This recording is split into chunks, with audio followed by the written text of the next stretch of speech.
Alrighty, and welcome back to WRP's live play of D&D's Dragonlance: Shadow of the Dragon Queen. What is WRP, you might ask? I'll tell you. WRP is me, Faye, your game master and storyteller, and Lachlan, our writer and producer. We are a couple who love role-playing games and sharing stories with all of you so much that we quit our day jobs and created our own company so that way we could create high-quality TTRPG experiences full-time. We've been very fortunate along the way to meet many awesome, amazing players who have joined us on our adventure, including the players who are with us tonight. And you can join them in all the fun. To get started playing with us, just join our Discord and website community, where you can sign up for games, meet us and all of our players, talk about your favorite characters and stories, and even roleplay on our forums. We've got plenty of games that happen every day, Monday through Saturday, so that way you can play in our Mortal Guardians episodic campaign and fight back against the evil Coven of Zol and their dark masters from the void beyond the stars. We also offer high-quality custom quests, magic items, and our Burning Veil campaign that runs alongside the Mortal Guardians. So, take a moment during the game to join us, and introduce yourself. We can't wait to see you at the table.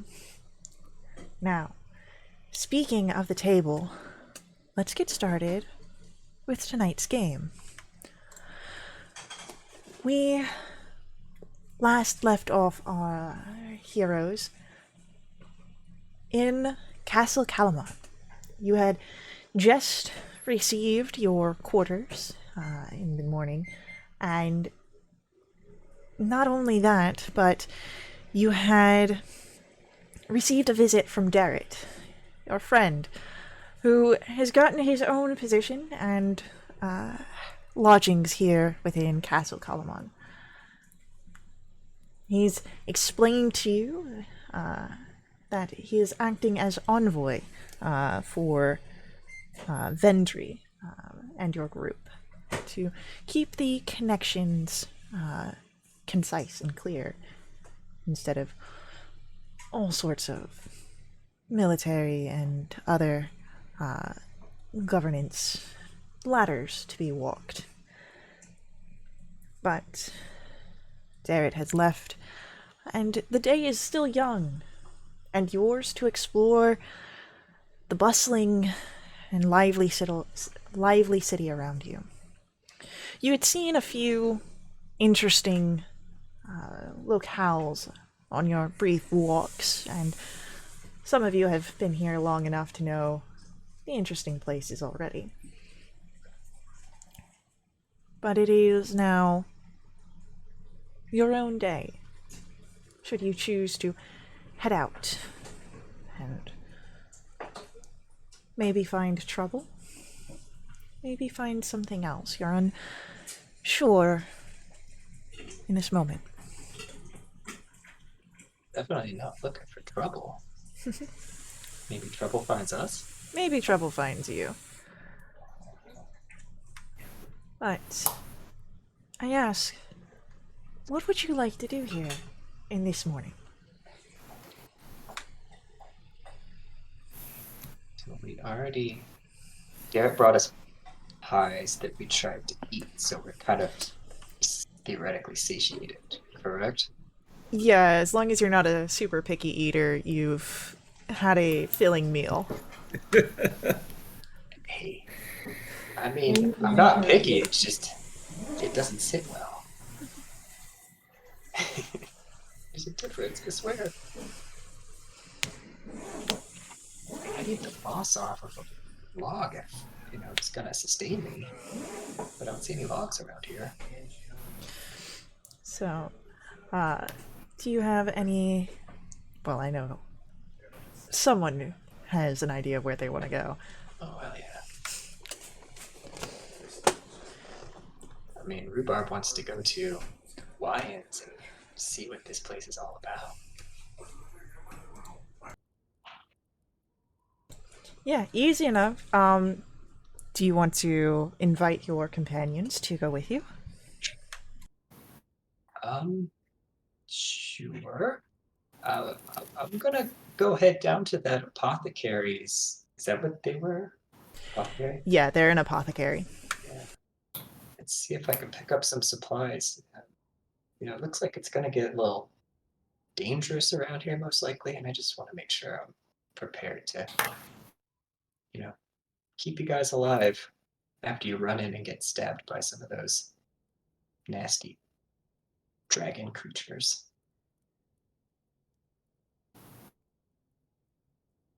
I'll come along. Ross will come along as well, and on his way there, he's trying to scope out potential taverns that he can perform at later in the day.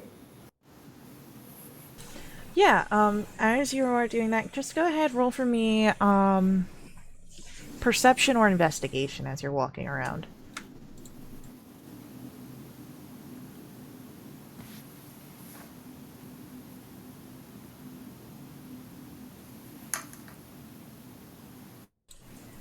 Well, Vass, you're not quite seeing any that are immediately popping out at you. Hugh is over your shoulder pointing out the different taverns that he's spotting that may be perhaps more Hugh's style of entertainment rather than perhaps the best place for your busking at Vass.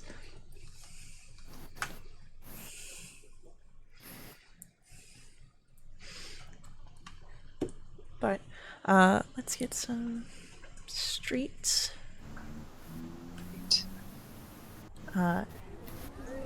You are walking through the streets, not terribly busy this early in the morning, but you do see people that are out and about, especially as you move through the city market as the pathway down from Castle Kalaman walks just by it, though. You know Wine's apothecary to be more towards the southwest. So you turn and begin to head down that way. I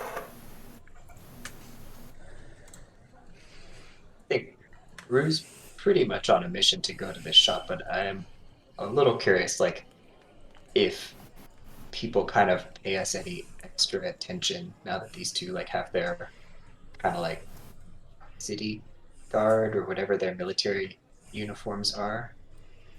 Uh, you do have a few eyes that you can see track your movement, but no one's watching you, so to say. But easily enough, you find Wyon's apothecary.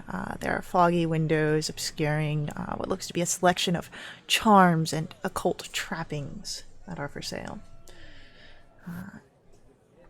It should be open as the day is in swing. Yeah, we'll open the door and proceed in. Entering in, Wyon's apothecary smells of licorice and pepper. The modest shop, as you see, has a few meager tables that display good luck charms, odd animal bones, and vials that advertise various remedies.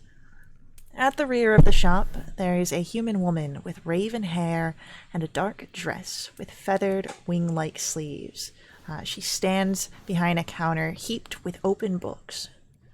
She looks up from her reading, eyes you all with disinterest, and then goes back to her book. So much for a warm welcome. I'll like casually start looking around at first to see if anything catches my eye. I'm kind of in the market for a herbalism kit and a healer's kit. As you None of Hugh's magic uses components, so he's actually been asking Rue about how that works because he's interested in the concept. Oh, Rue would totally explain. He's got this component pouch that he's wearing around his belt. He's got all sorts of stuff that he's gathered from like the trees, the forest and the animals, and just all in his travels, and he uses them to cast all of his. Well, he's kind of hush hush about casting the spells, I guess. But Okay. would He provides a produce running commentary about what the local flora and fauna that's available in the region. I think Rue would show you the contents of most of the pouches and say, like, you can have this, and if you wanted to do something like that, if you wanted to stop someone from falling, you could use this, or if you wanted to do that, maybe that would work. As you are looking about very casually, you do see that there are the herbs that would be necessary to put together an herbalism kit. Nothing here is already put together, but you spot the things that you would need to put together an herbalism kit and a healer's kit. Sweet. Rue would gather up the items and take them to the lady at the back. Just kind of set them down. As you set them down on the counter, again, she lifts her eyes up. Very little interest, at least visible on her face. Rue, there's a gleam of morning light that hits a trinket that catches your eye. You see, perhaps large enough to cup in your palm, a sphere of red that shines brightly in the light. It's wrapped in wire and held on a chain and hangs on one of the shelves behind the counter. And you feel a tug to it.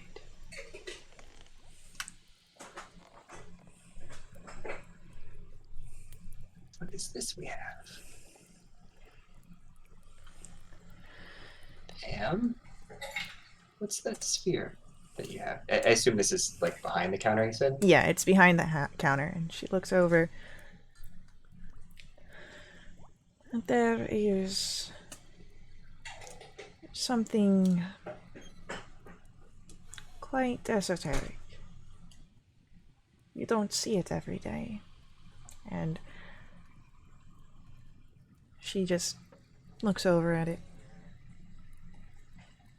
It is crafted fully of red spinel. Makes for a adequate casting focus.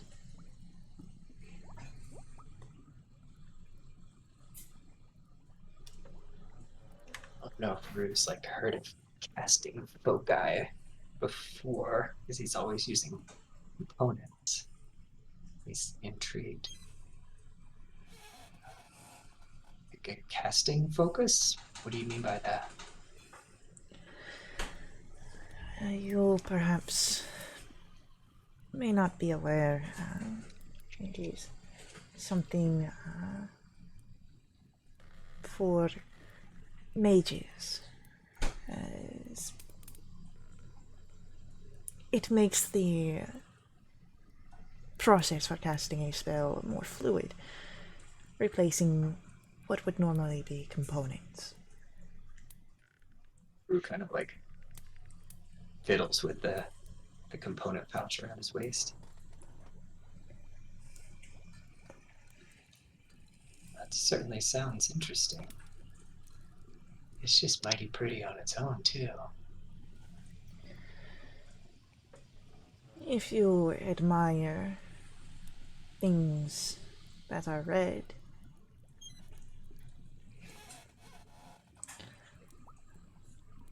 are you perhaps interested in casting, or just a particularly pretty piece?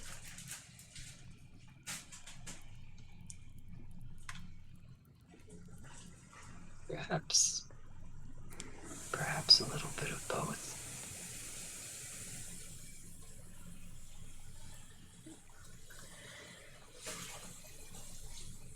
She looks at you.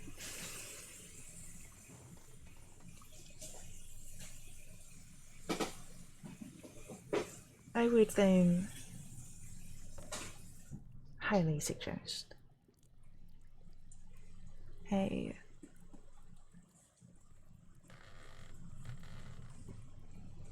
trip to a mage's tower. Especially if you are to purchase an arcane focus.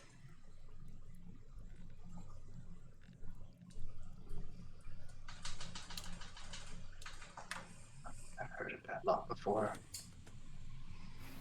Tend not to mix up with our type. Kind of keep to ourselves in the woods.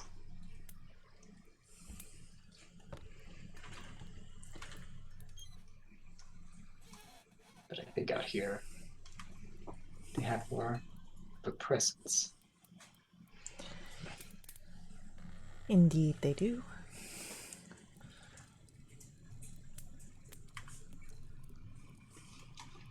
I've heard you may have some favor with them. Is this true?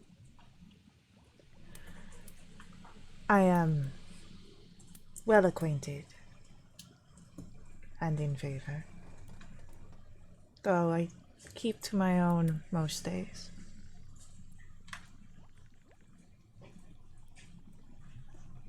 Honestly, that's all I'm looking to do.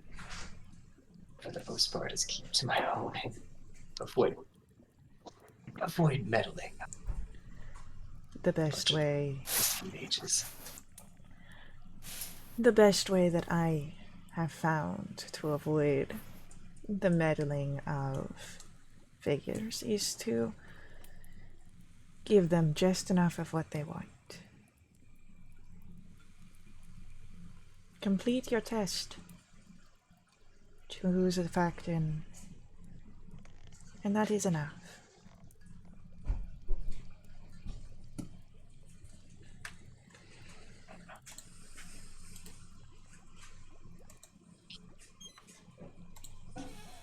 Rue, is also kind of wondering if she's trying to avoid his meddling too. Like, it goes both ways. Roll an insight check. 10. 10. She seems to carefully dance around your questions while still kind of providing an answer, but she seems more interested than she did when you entered into the shop. Perhaps by the fact that you are speaking of magical capabilities. As you look closer, you see her style of dress is fairly monochrome, and perhaps that could just be a stylistic choice. But you've heard of the mages, of high sorcery, and that those that devote themselves to certain robes seem to take on the colors of their association.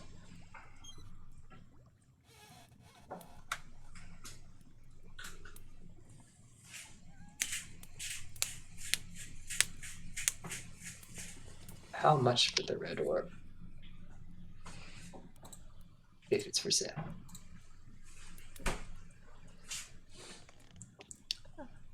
I could part with it for 15 gold.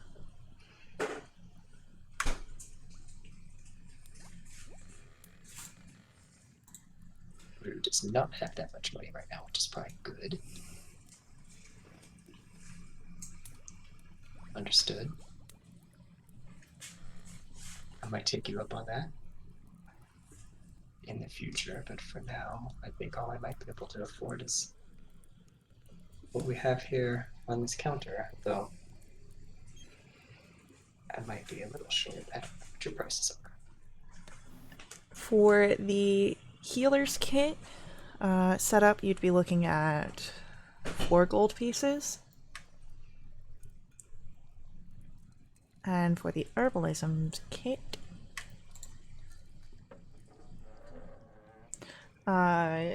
another 4, so a total of 8. Rue's gonna have to turn to one of his companions and ask if they have a gold piece. And he could Ask who's borrow. got you a gold piece. The entire time this interaction has been going on, Vass has been casually leaning up against the counter, looking equally disinterested, but he's trying to, on the sly, take in as many details about the shop and nuances of the conversation as he can. Maybe while he's pretending to, like, clean under his fingernails or something. Then, go ahead, give me a performance check then.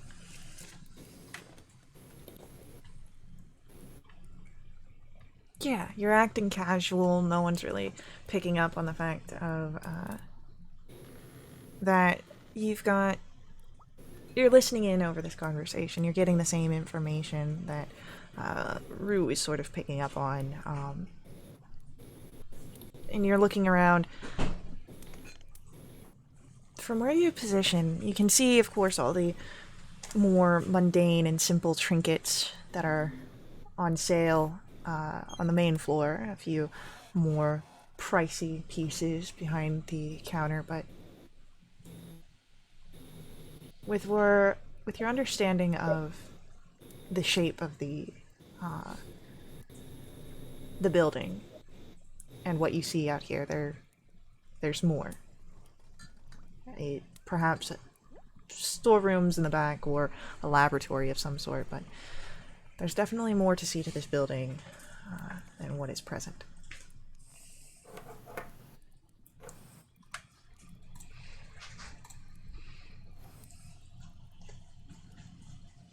And as you complete the transaction with who you can only assume to be Wyan, she does put them in pouches to craft together the kit that you need. Makes it easier to hold. And she looks to you, Rue. If you ever wish to, perhaps, strike a deal. She reaches over for the trinket on the chain. I will keep this waiting for you. You seem fairly interested. And she puts it into a box and slides it under the counter.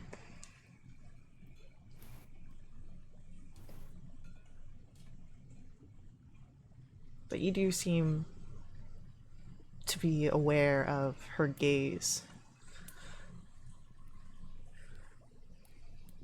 I appreciate that. My name is Rhubarb. It's nice to meet you. Wyan, we will see if the same can be said. If I were to seek out these towers, where might this nearest one be? Oh, I gotta pull up my map.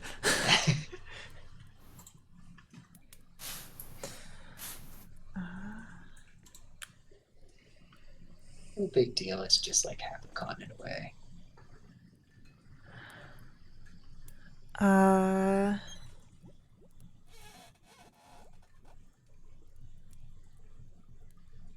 So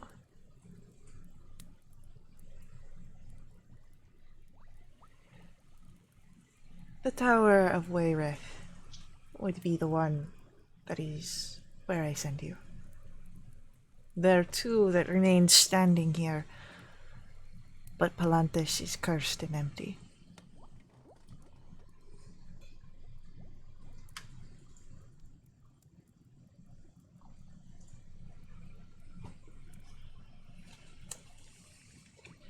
The Tower of Wayreth?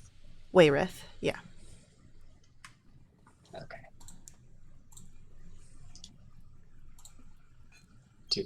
Does she have like a map, or she's just saying that? She's just saying that. You could ask her for a map. Is that in town or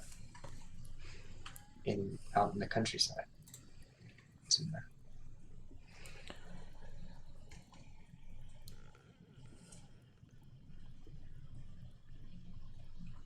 I have to look at the map now. And Rue does have like the the wanderer feature that like has the excellent memory for like maps and geography. So somewhere that maybe he's been through, he might be like, oh yeah, I know where you're talking, or that general area. Not that he's been much around Kalaman, Swat and stuff.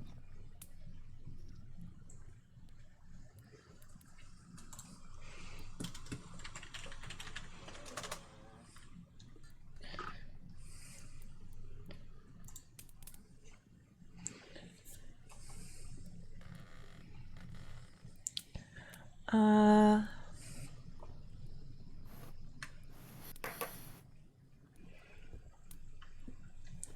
so,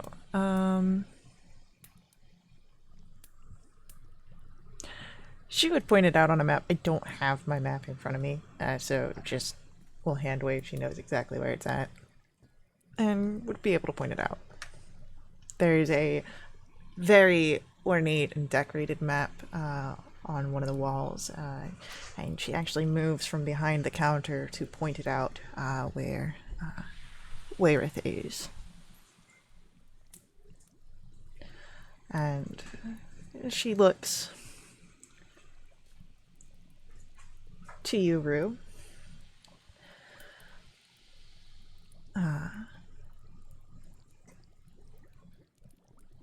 If you are truly interested, I perhaps can make contact. See if transport to Wayreth can be obtained.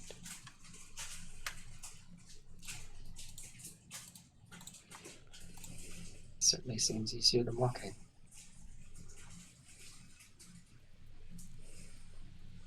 Yeah? It is my preference.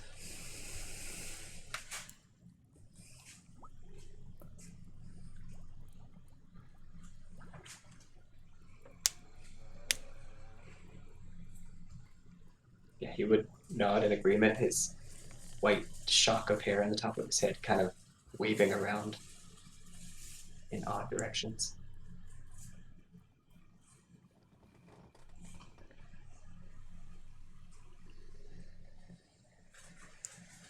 Rue, I'm going to ask you a question here. In the conversation with Lion, in the sort of insinuations that she is making of going to the Mages of High Sorcery and, you know, just doing enough that you can get by on your own, how seriously is Rue considering that?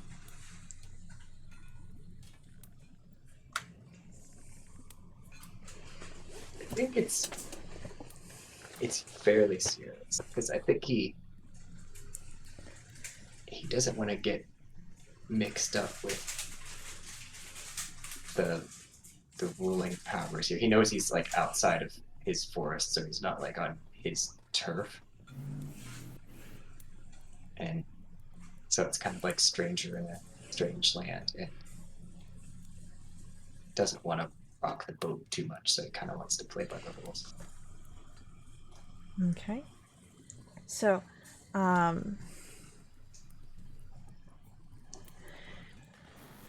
I see in you a curiosity. Perhaps an agreement can be made. You shall promise an intrigue.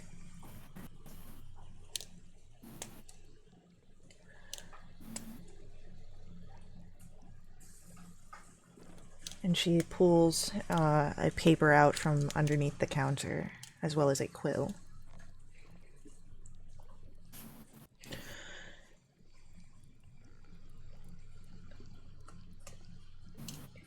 And she pulls out the trinket.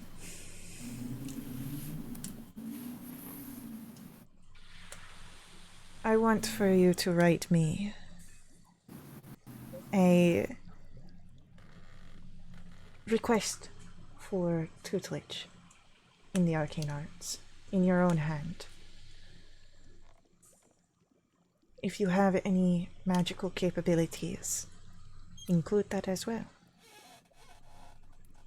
And then I want you to show it to me.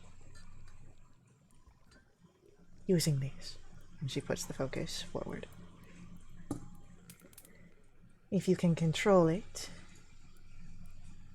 you may have the trinket until you have the money to pay it back to me.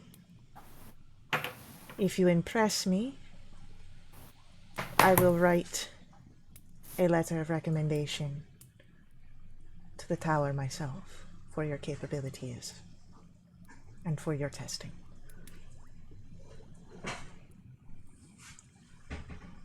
All I have to do is write that down on this piece of paper. Write it down and then show me what you can do.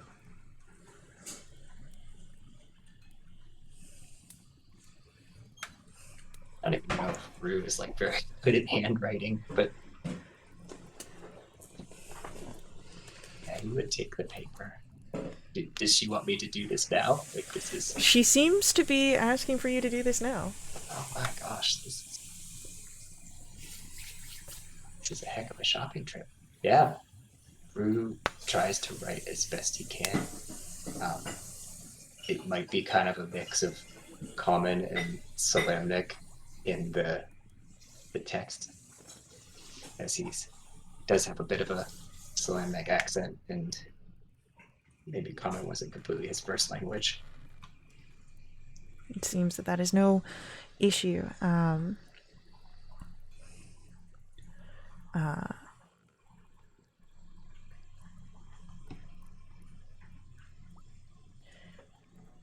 So you write it down, and she seems impressed, or at least satisfied with what you've done. Now she seems to wait for your casting. Can Vass roll an insight check on her? Yeah. Alrighty. Hey. Vass is rolling terribly today. Oh no. She's hard to read.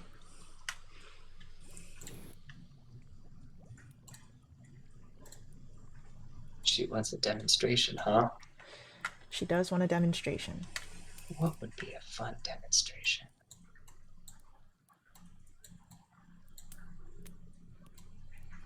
Rue. I guess we stepped aside a little bit to go look at the map.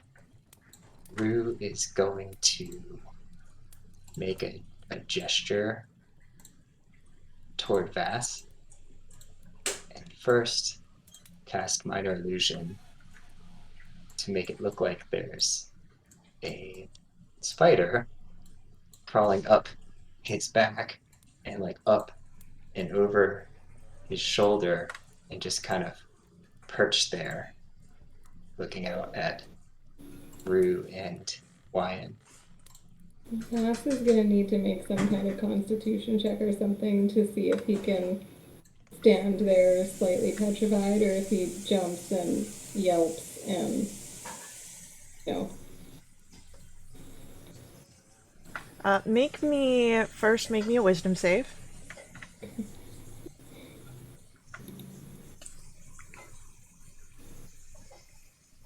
Alright, so you're able to put mind over body in this moment, like you're starting to tense up, but you don't shriek. And then make me an intelligence check. Just straight intelligence. Intelligence or investigation.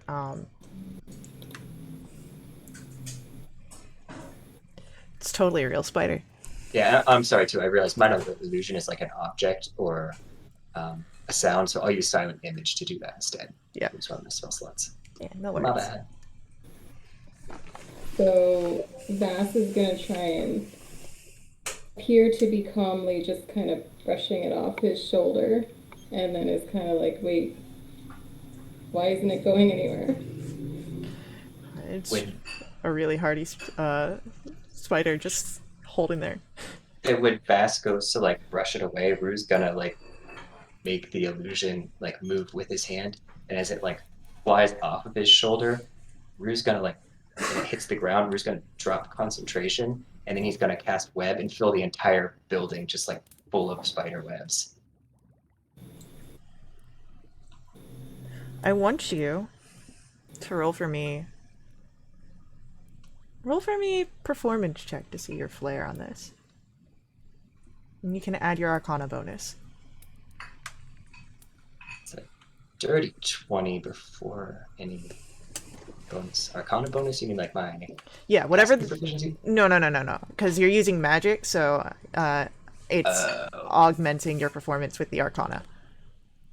If it's a bonus, like if it's not, like if it's a -1, don't worry about it. Oh, my Arcana is 0. My performance is +3. So Yeah, the dirty 20s with the performance. Okay, cool. So then what you've got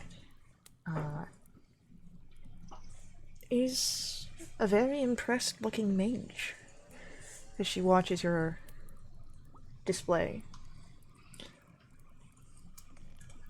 She takes her quill, writes something on it. Rhubarb, you said? Yes, rhubarb. I need to spell it out for her. Yeah. Baffle Wanderer with 2 F's. She puts a name on paper, writes 15 gold, and then hands over the trinket. It feels warm to your touch, comforting. You show control, and you show promise.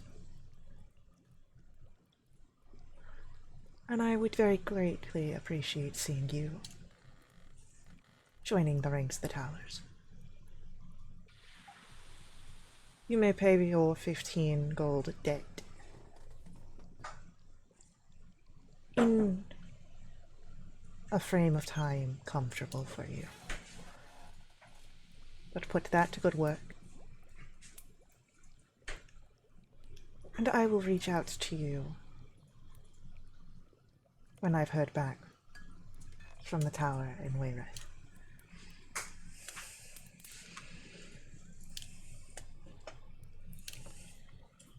As she's saying that, Rue would drop the concentration so the whole building isn't full of spider webs.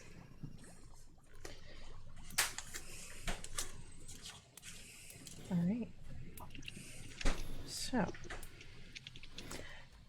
does anyone else wish for anything from the apothecary?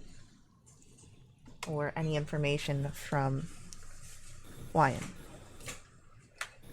Vass is far too otherwise engaged to even consider wanting anything from here or information. He's just he's jumping around, and he's, even though the webs are gone, he's just full of the sensations that there's still like a web there that you can't see, and he's preoccupied at the moment.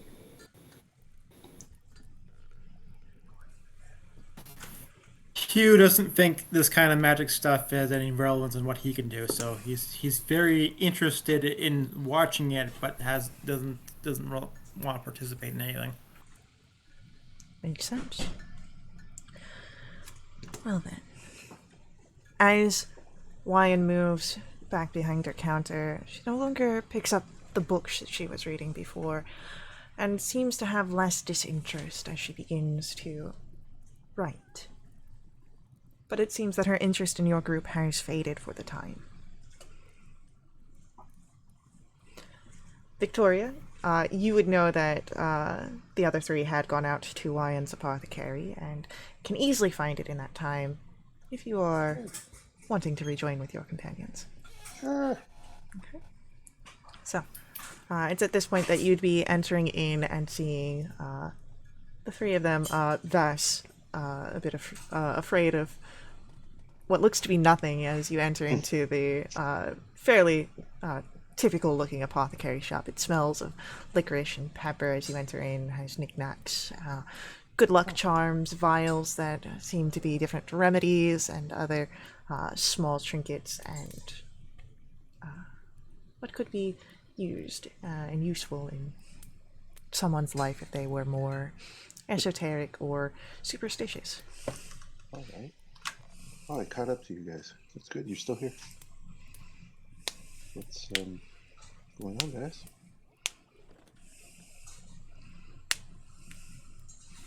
Did you say what's going on, guys or Vass? Vass. He's just like, what's going on? No, not like nothing's going on. There's no problems here. Oh. If you're sure.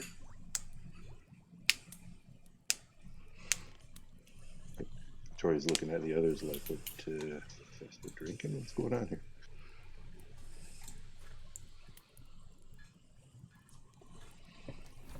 Just negotiating.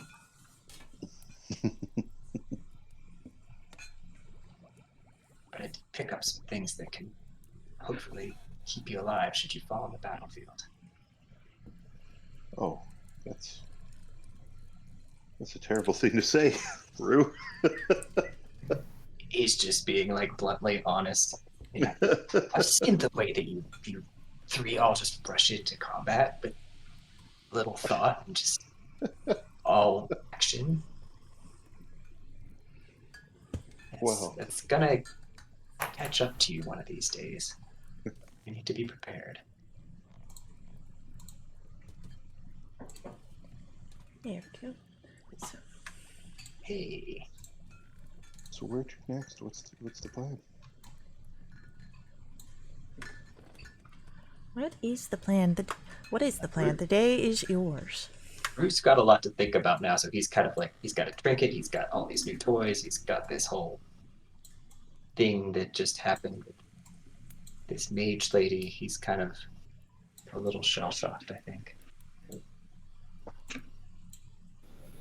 So are we outside the shop now? You can be.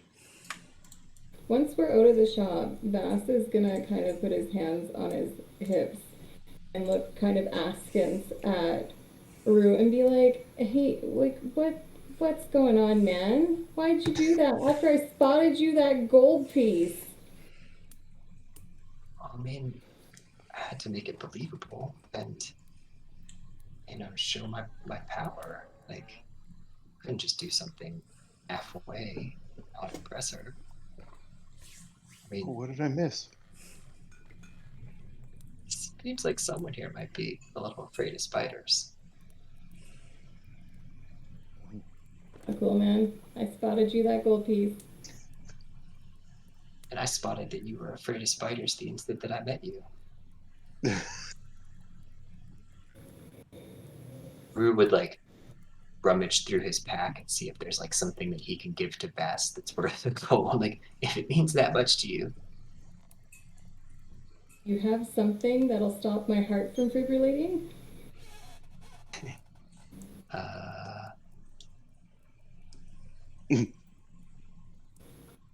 Rue would reach out and cast guidance on Bass, hoping that that would like still his heart a little bit.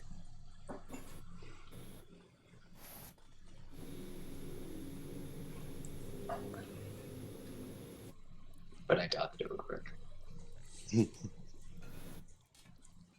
I know, Vass still has the icky wickies. Oh goodness, I love it.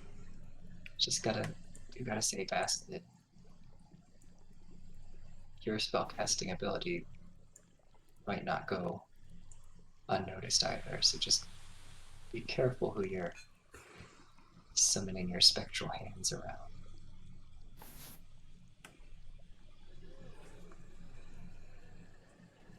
These mages have been known to hunt down renegade mages, ones that don't join their ranks. They leave some people alone, but my people have been largely separated from them for centuries. We kind of just keep to ourselves. They keep away from us. Just don't garner too much attention from them.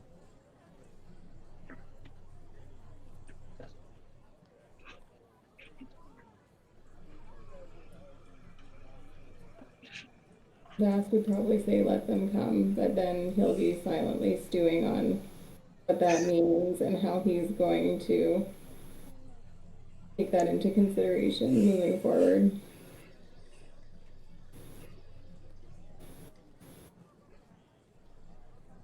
How long's Vass been here? Like a year or less?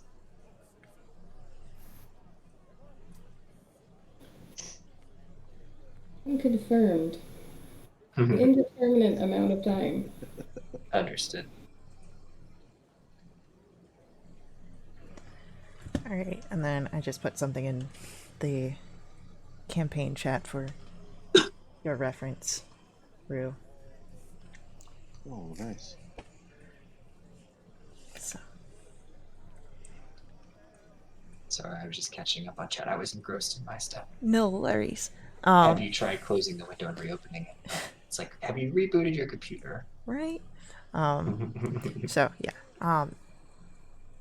The orb that you have now in your possession seems to remind you very much of the Red Moon. She's my favorite. So, it is early afternoon in the city Kalaman. You have, of course, just spending time in the city and losing yourself, investigating and exploring the different shops that may be here. You can head out to the trade camp, see if anyone of Vogler has anything to speak of, how they are settling in, or you can assist there. Yeah, Or- as we walk through the streets, Vass is going to be making perception checks for taverns, Go for it. just to confirm later, since the morning wasn't very fruitful. Yeah. That was investigation, right? Perception or investigation, either will work. Well, he's not that great at either.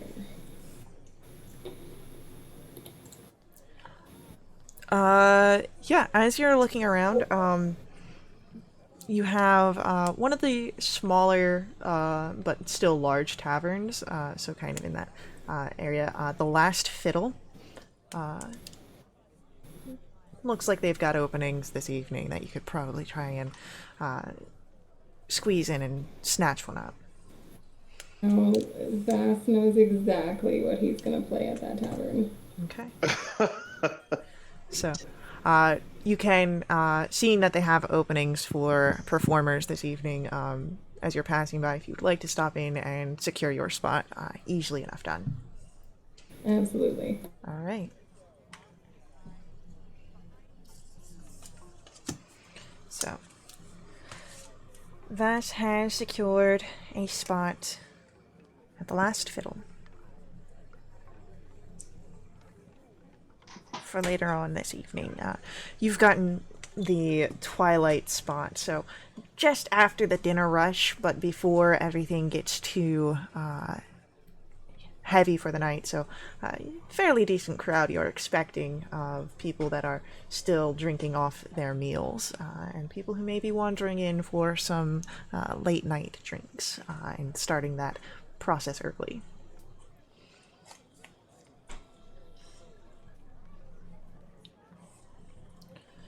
And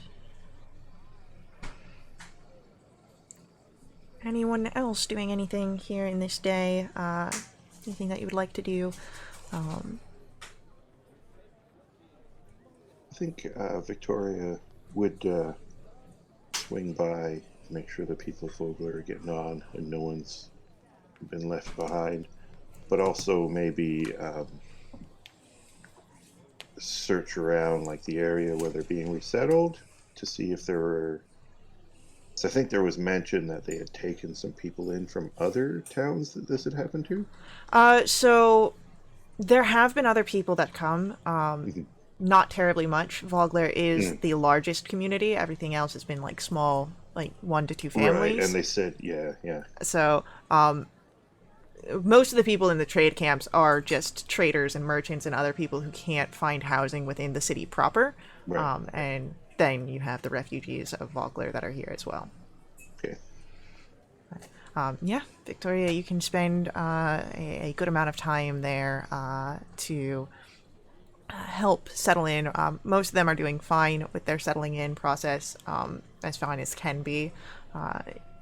You meet with some of the familiar faces. Raven's there, Alamar, Hope, and everyone except for really the Vicaris, Lord Vicaris and his son. Does anyone have any word on what they're doing? They've not come back to the refugees. It's likely that they found an inn in the city that they are residing at, since they've got money. Yeah. Okay.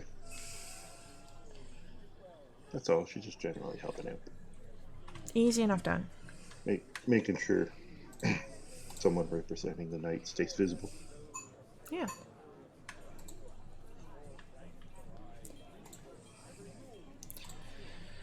So, And then I guess that evening, she'd make her way to the tavern to watch Vast perform, because she's a masochist apparently.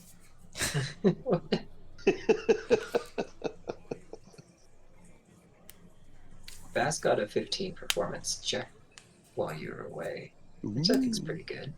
Yeah, it's pretty good. You ain't seen nothing yet, though.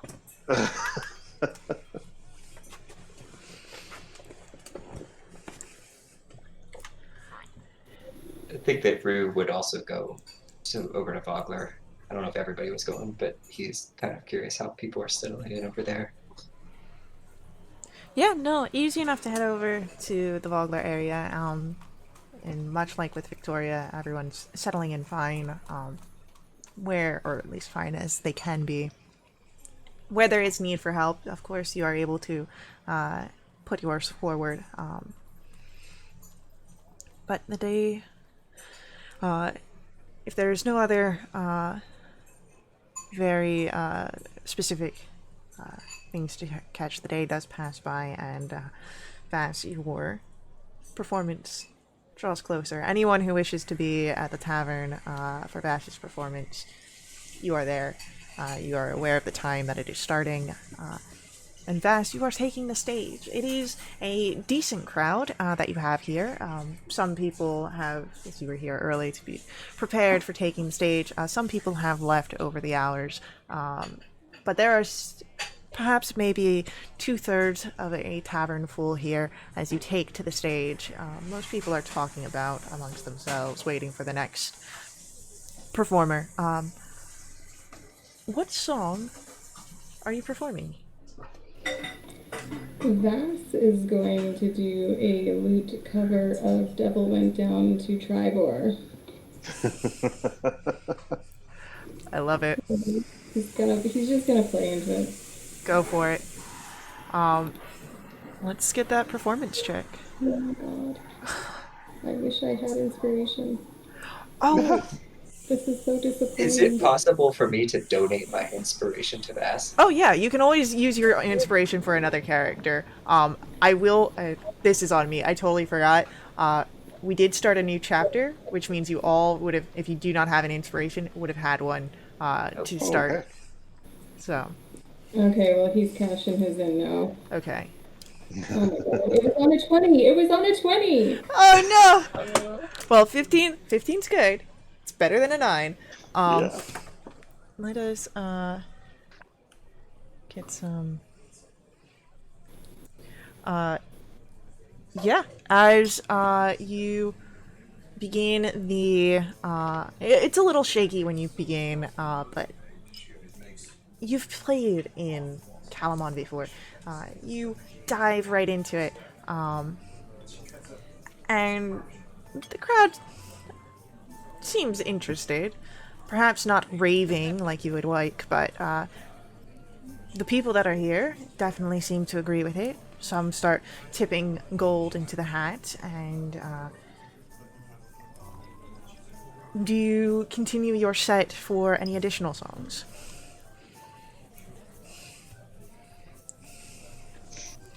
That's an interesting question, because I feel like he's still shaken from the incident at the apothecary, and it's impacting his performance. And he kind of doesn't really want to push his luck tonight, so he'll probably end it there. Oh, before Vass leaves the little area where he's playing, Victoria will call from the crowd, play the story of Vogler. Yeah, play the story of Vogler. All right. Well, he doesn't. I mean, he doesn't really need to be coaxed. All right. You're twisting my arm here, but okay. And I see that I was given advantage, so thanks very much. I'm Heck yeah. definitely So taking advantage of that. let's get another performance check. Heck yeah. As you begin the story of Vogler, shaking off, you've played one set, you're starting to get into it, and so is the crowd. They don't know the song, but as you continue your performance and they start to pick up on the repetitive parts and they start singing it as well, and soon you have people that are coming into the tavern to hear what is going on, and more gold comes to your way, and at the end, you end up with a decent bit. You have 7 gold, 8 silver, and 3 copper pieces.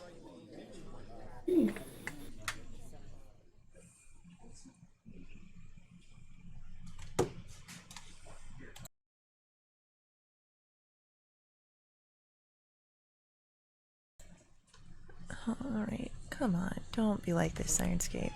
Alright, it's being like this. So, I'll get Sirenscape back up and run in here.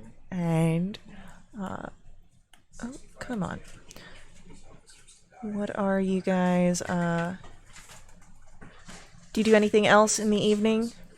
Or do you just return back to Castle Kalaman for to sleep? Generally, whatever the consensus with Rue and Vass. I'm assuming. What's his name is here too. You know. I'm here. I've Hugh. just been... Hugh. How did Hugh. I forget? Well, Hugh I just has- complete blank there. It's Hugh and Rue, Vass and Victoria. Yeah. You've got the doubling up, the It's rhyming, usually and Rue I forget, but I haven't forgotten that one. Apparently, I only have room for 2 other names. Yeah, basically whatever the consensus is for them after the performance. Okay. So, what are you guys feeling then? I want to wait for the moon to rise before I go to bed and like kind of compare my little orb to Lunatari.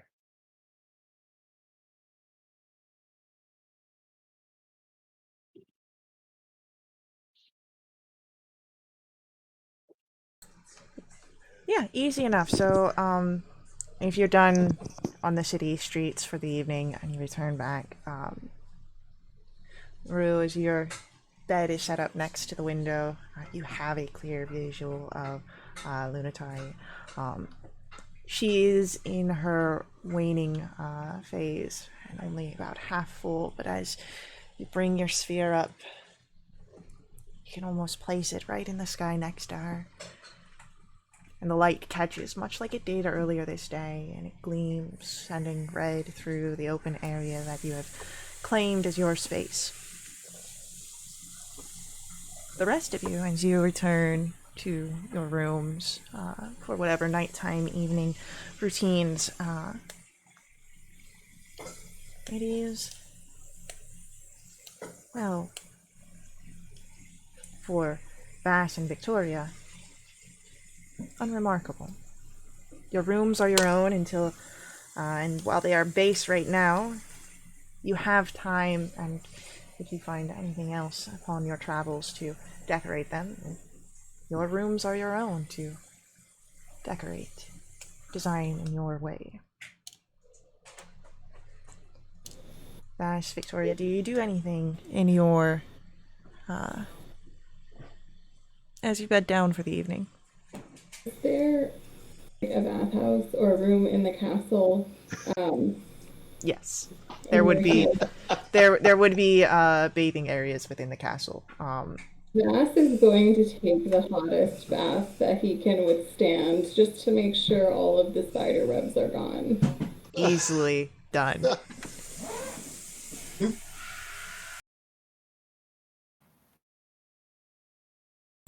So, without issue, Bass, you are able to utilize the facilities and clean yourself of any remaining spider webs.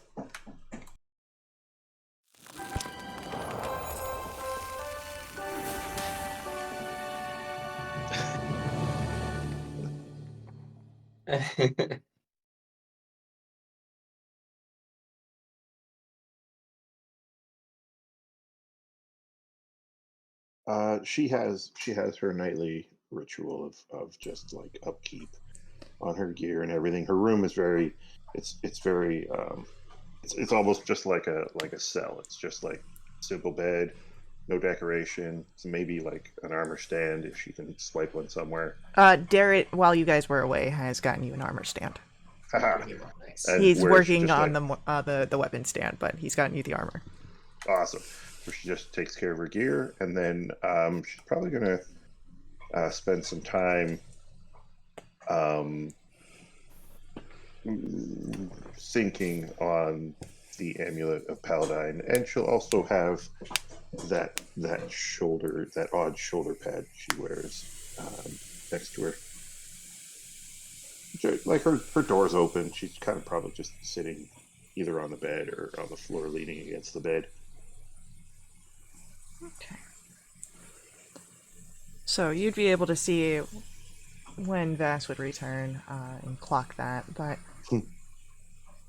Hugh, when you enter into your room, you see that it is not empty. A figure is there. Familiar one, though you haven't seen them outside of the woods. A figure that drips with shadow and sits with a etheric androgyny.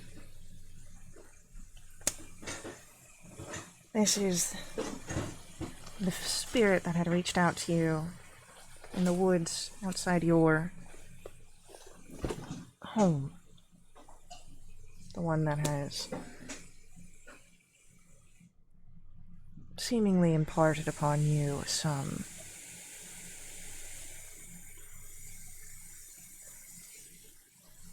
touch of its essences.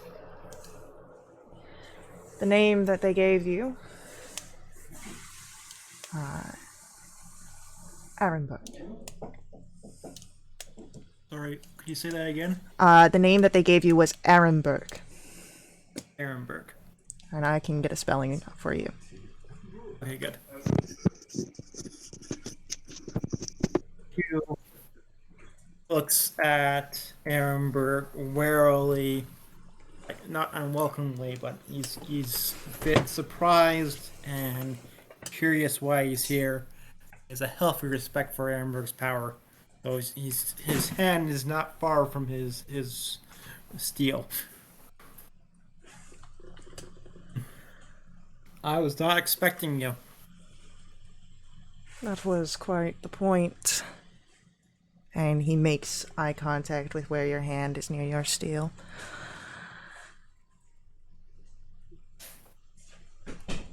There is trouble in the realms. I was Well, curious on how you were handling it. you know me, I'm all about the points. I think some sharp points correctly applied could fix a number of problems. As you say this, you see the smile showing the teeth, teeth that are quite sharp. Speaking of the nature, the inhumanity of this creature.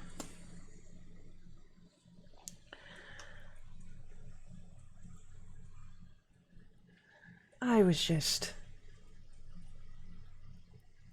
again, curious. It seems your skill is ever growing. That pleases me. Blade is sharpening with practice.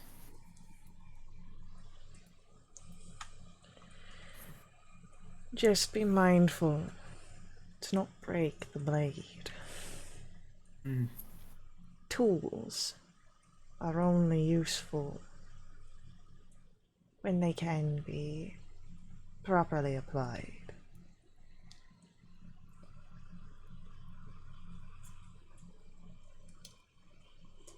Do you require services? Not at this time. But I do like to know where my interests are lying. Are your interests against these invaders?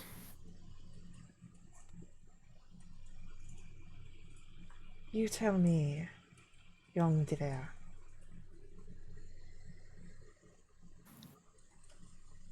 I think they're a threat. Many things to our mutual interests. At the very least, they're an unknown element of power. You should be very careful and wary about unknown elements of power.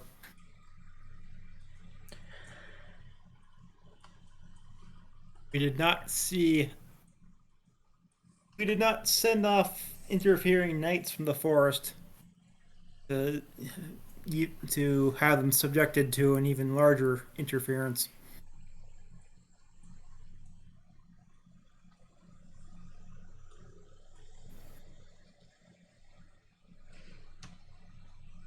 Then keep your eyes on this power. Learn more. And if they are the threat that you believe them to be, well, rise above them. And perhaps we may discuss different things in time. Continue this path of growth, Dever. It is thrilling, exciting, rewarding.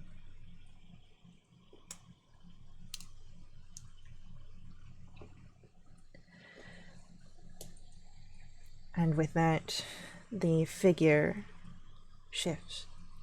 No longer sitting corporeal upon your room, as it stands, turning to nothing more than a shadow that dances along the wall and passes outwards.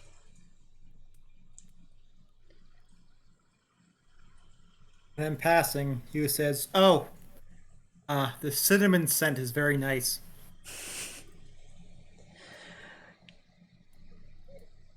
You hear the faintest chuckle.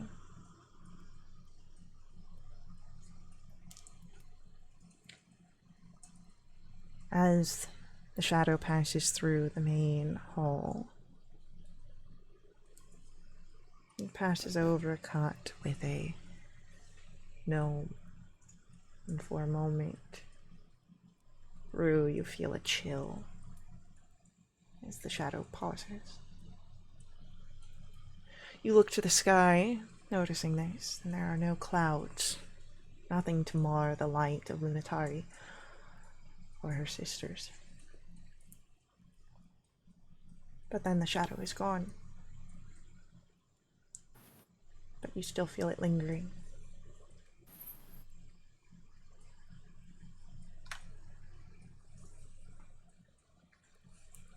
Creepy.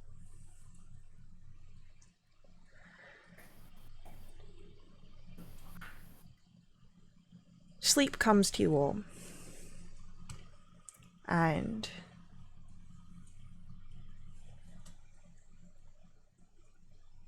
whether it is restful or full of unsettling dreams, you're able to take a long rest and gain those benefits. And then morning comes, and with it, the sound of knocks upon the door.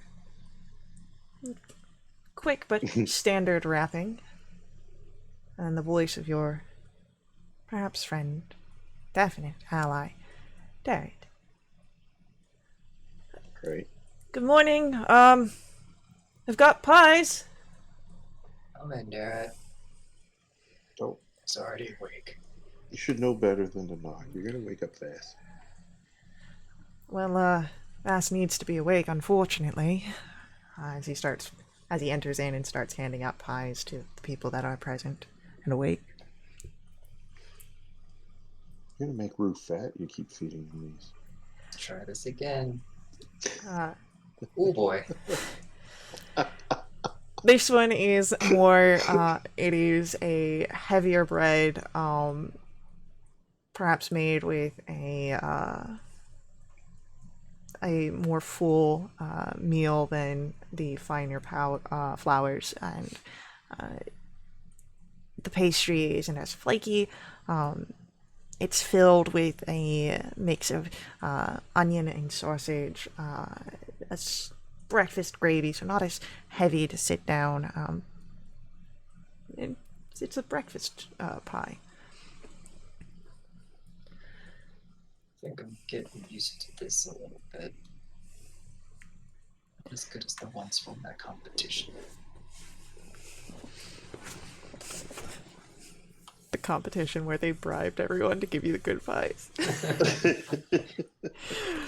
Oh, That's what heroes do. The true heroes. That's in the outtakes of the story of Vogler, right? The director's cut. right? It's in the extended edition. The remake. So, as Derek hands you all pies, as Vass begins to wake up, hearing the conversation and the smell of food, Marshal Vendri has gotten to me about your first mission. The leadership of Kalaman very disturbed about the dragon-like invention that this Red Dragon army deployed in Vogler. One thing that they want to know for sure is more about that. And to learn more about that, you're being asked to go to, there's a gnome inventor. Her name is Tatina Rookledust. She's about 12 miles south of the city. Vendri wants you to see if she knows anything about this device, or maybe even similar ones. Even if she knows nothing, if you could bring her back, the Kalaman forces would like to meet with her, recruit her as an advisor. And the last part of this mission is that I won't be joining you guys. Not on this one. What will you be doing? What Vendri needs me to, here in the city.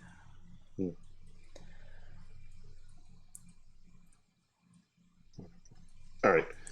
Victoria will then turn away from him, looking at the others. So, when do we leave? Oh, Mr. Steele, my friend.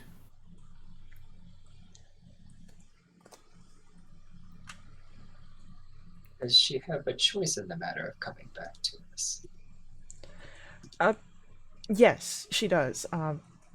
But please explain that the Kalaman leaders would very much like her to come back as an advisor. But it is her choice. Perfect. Rue was like hoping that it was a request and not a demand. He wasn't aligned with people who were making demanding requests.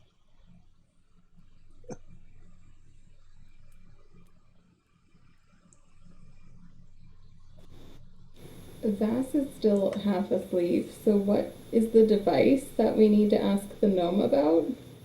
The dragon-like invention that was at Vogler, the one that they had used. Oh, okay, Yeah. gotcha.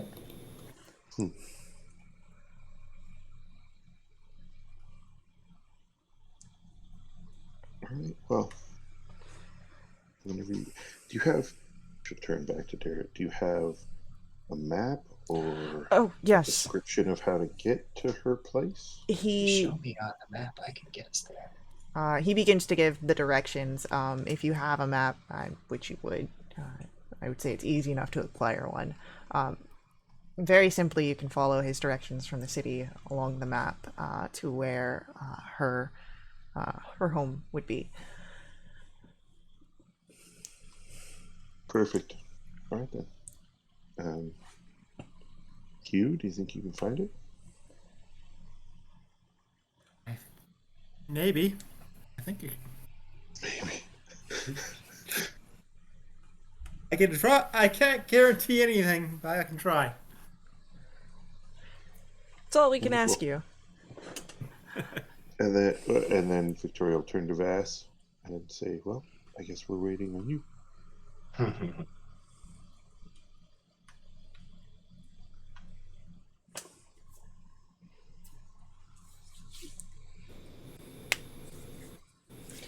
Vass just kind of blinks at you, so, and then is like, huh? Get your clothes on. We need to go. Right, pants, and then he leaves. Our 30 minutes table- later. Yeah. Our table in the room. Did you say it has a map on it too?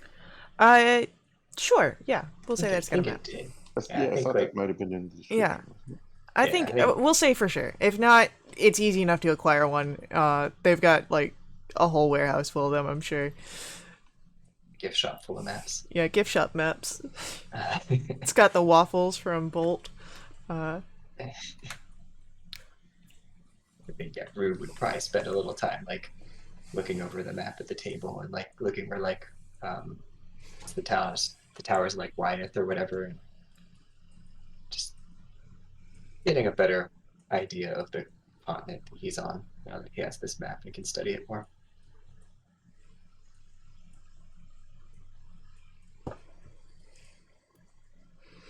Yeah, easily enough done.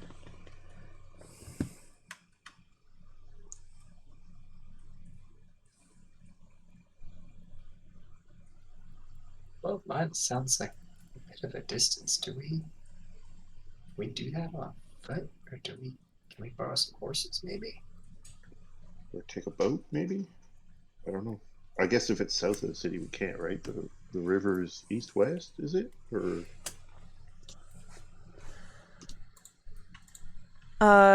The Vingard River goes along the to the west and goes norther. So it's a more northwesterly. all right, so we're definitely trudging through the woods. Or roads and woods, I guess. Yeah, do they have horses we can borrow? I mean, if you wish, I can see if we can get that arranged.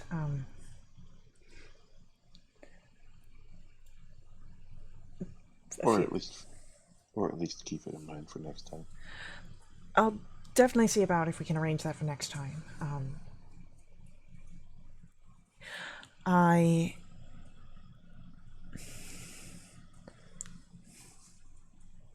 I did assure that they had reached out to the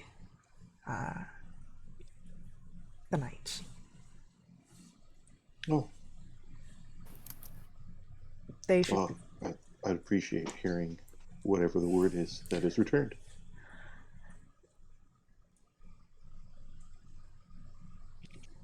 And he just. It looks for a moment that Darrett is about to say something else, but then nods and stays quiet. Mhm. That's right.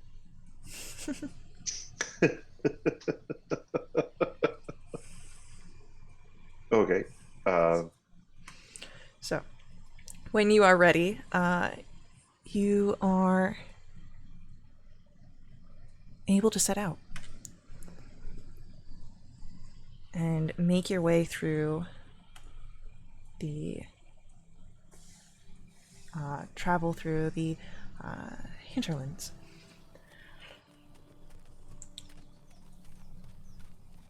Around Oh, go ahead. Just leisurely stroll. Yeah. There's some horses in the background. Yeah. We'll say that you guys got we'll say you guys got some horses, yeah. Derek was able to pull that off for you.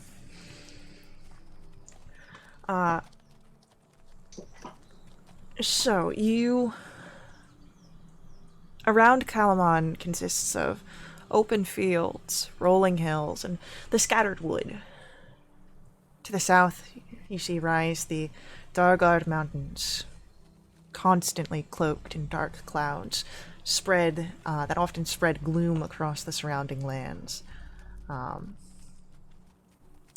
If anyone would like to roll for me a history check, and you may do so at this time. Oh no, Victoria! Meow, meow, meow, meow, meow, meow, meow, meow. Wow, we were doing so much role play. I need to bring up the. You gotta get the dice out. Yep. Oh my god. Victoria's still like, did someone say the knights? She's distracted. Aha. Hugh.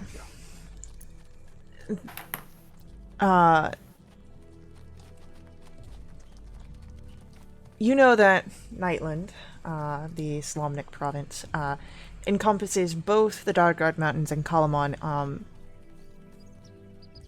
It is widely said to be a land of eternal twilight, where the sun never shines. But in reality, it's a gloomy area. It sees a frequent drizzle, but there's hardly any suffering of accursed darkness. It's just rumors. But as you guys are moving through the area,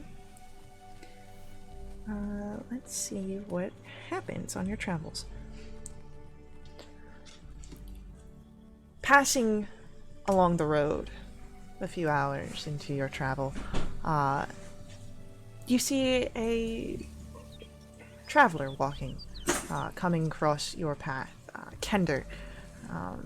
And as soon as he sees your group, begins to hail you. Hello, please, and looks to be trying to get your attention and asking for you to stop. Oh. Victoria will stop and greet him. Hey. Hello, my name's Trap Springer. You wouldn't happen to know of, well, if there's any dragons around. Have you seen any? No. It's been, by all stories, quite a number of centuries since dragons were around. Well, I know the stories, but I've heard rumors of dragons near Kalaman, which is why I'm out here. I'm searching, but I haven't seen any. Well, no, you'll find there's an army around that calls himself a dragon army and has dragon banners and stuff like that, but they don't have dragons. You see Trap Springer turns his attention over to Bass, eyes kind of like, that one.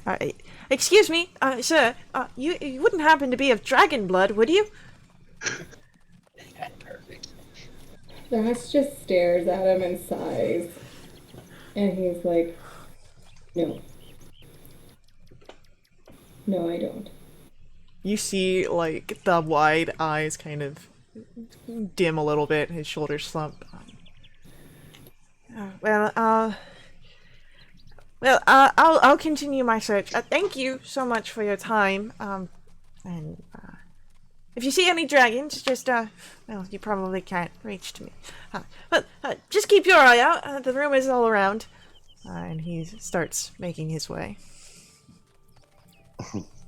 I can't imagine that he would hold his own if he actually encountered a real live dragon.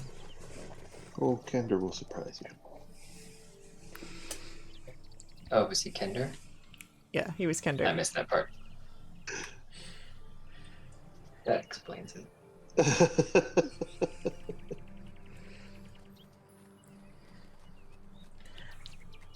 As you continue forward for another hour or so, you see on a hill stands a unusual structure. It resembles both a cottage and a metal fortress. The building bristles with steaming pipes and whirring devices. And currently, it is under siege.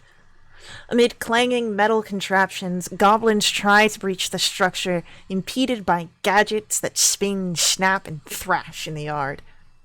Every few moments, a gnome appears from an open clock face above the door and hucks a new clockwork calamity at the attackers while cackling and yelling insults. Well, I think we found where we're going. So, as you close the distance, you see 10 goblins and what looks to be their hobgoblin leader wearing dark armor, the spiral symbol with the same colors that you had seen worn by the Red Dragon Army troops, that symbol of Takisis. Oh, Oh. Do you move in to assist in the siege? like besieging the place? Don't worry. Well, God, no, we'll help. like, do you go in to assist the gnome who is trying to fight these goblins off?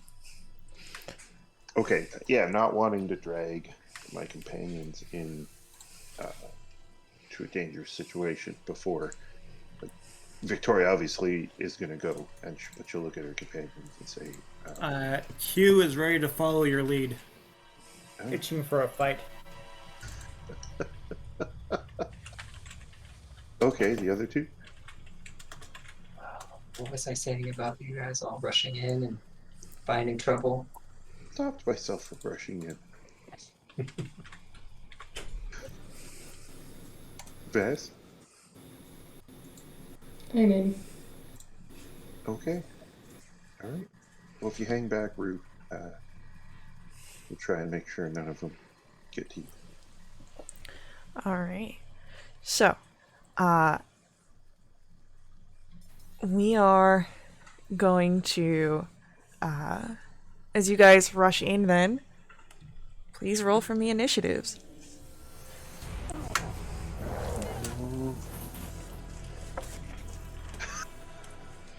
Oh no, Victoria! Yay! I have been rolling terribly all evening, and I waste my nat 20 on an initiative roll. Might not be a waste.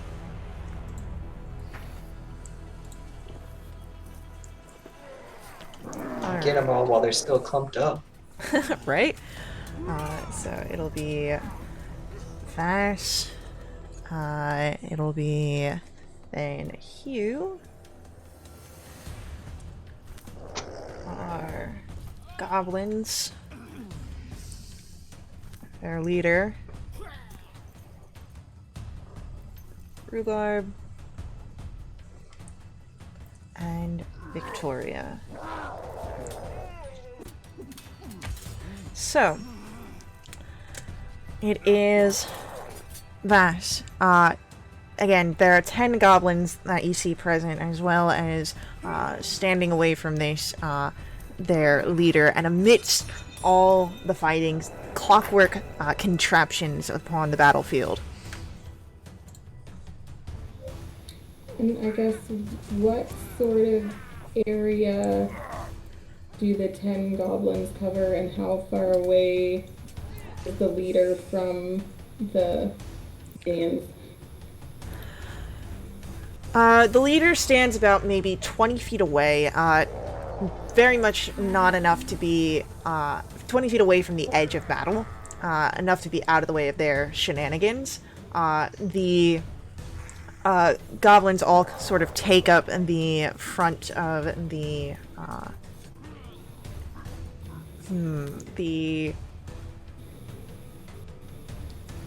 that I don't know what to call it. The cottage fortress. Okay. How far am I away from the cluster of goblins?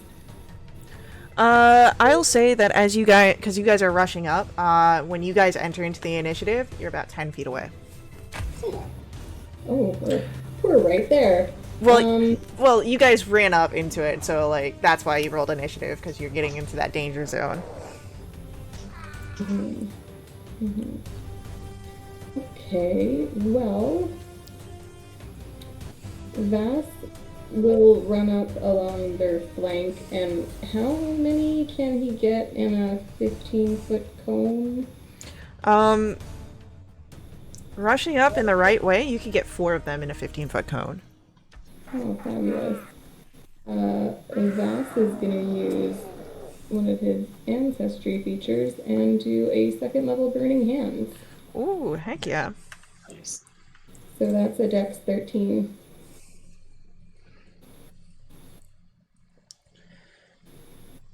First one fails with a 10. We've got a 9, a natural 1, and a 3. So all 4 that are caught in your burning hands do fail. Love that for them. Nice. As the crackle of flames exits from your hand in this cone, this burst of fire, you see the crispy corpses as they fall to the ground. 4 goblins lie still. Heck yeah. Vass is feeling pretty pleased with himself. And which one of my companions is next? Hugh. That would give Hugh a bardic inspiration. Is there only one goblin? No, there are 6 goblins that are still standing. There were 10 of them. There is one there are 10. I thought hobgoblin. there were 5. Who is a hobgoblin? He's the one that stands off 20 feet from the battle. Okay. Well, I'm going to play mop-up duty and go after the nearest goblin. And I'm going to bonus action Hunter's Mark. And then... Actually, not Hunter's Mark. I'm going to use my Dreadful Strikes. And I go in Rapier swing, S-Stock swing. Heck yeah. Stabbing. Definitely hits. Okay.